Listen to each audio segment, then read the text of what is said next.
Some of the hundreds of creditors of Bob Days' failed Home Australia empire gathered at the first liquidators meeting today, and it wasn't good news. They were told that there was no money and no hope of a whole-of-company sale. Among them was Graham Huxley. He ran his own successful construction company until it was sold to Bob Day in 2003. Andy Park joined him as he tried to recoup millions he claims to be owed. If you've ever built a new home, it's your worst nightmare. The builder goes bust. Well, hundreds of people are now in that position because of the collapse of Senator Bob Days' building empire. Today's a day that Graham Huxley never could have expected. How are you going? Good, thank you. Nice to see you. Likewise. You ready for today? As ready as I'll ever be. Home building company Huxley Homes still bears his family's name, but he's had nothing to do with the company after selling it to Bob Day 13 years ago.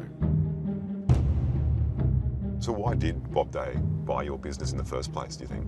He had a strategy to create a national network of home builders, and he'd established or obtained construction companies in all other states except New South Wales, and that's why he identified Huxley Homes to fill the gap.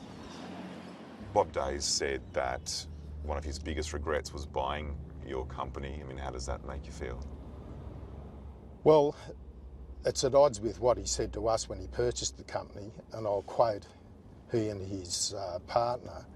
They considered they'd bought a Rolls-Royce on idle and they intended to put their foot on the accelerator. But I think Mr Day missed one important point. He forgot about needing petrol in the tank. And today the Rolls-Royce has definitely crashed. It certainly has.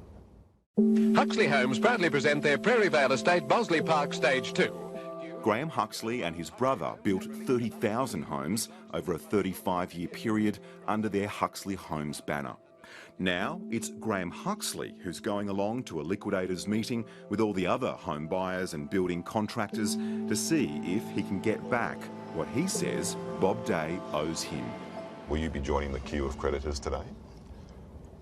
Well, Mr Day owes my companies of the order of 2.2 million. The case is currently before the court. How does it feel to have your name still at least nominally linked to so much anger and disappointment and failure? It's somewhat akin to going to a funeral. It's okay to go in. Thank you. Creditors' meetings are being held across the country this week.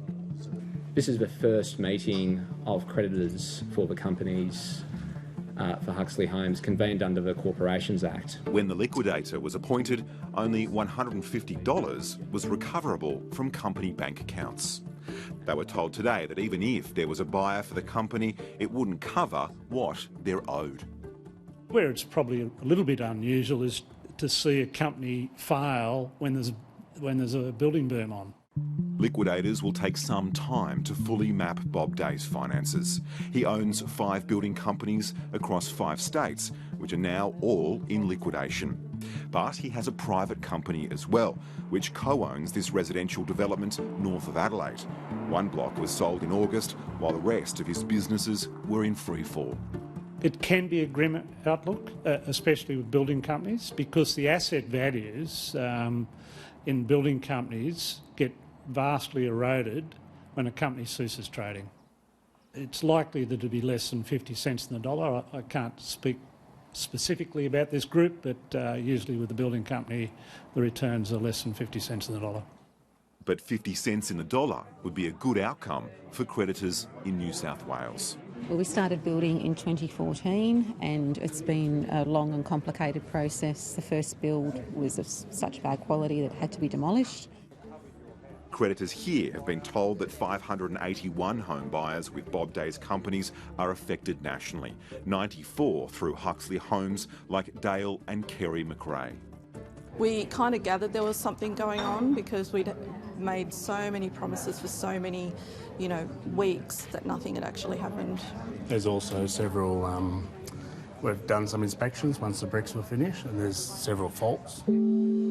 Creditors want to know what the banks knew of Bob Days' business difficulties and when. There's absolutely no money at all for anyone but the secured creditor, the National Bank. Why was this allowed to happen?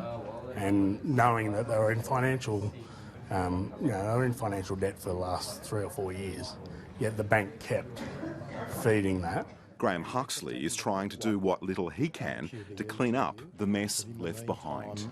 Now I know where your house is being constructed. I'll contact 2 or 3 builders that I know that will do the right thing. Yeah. It's a very pitiful end to a company that did have a great history and a good reputation up till 2003 when Mr Day took the keys. No one has publicly seen or heard this week from the man whose political slogan is every family a job and a house.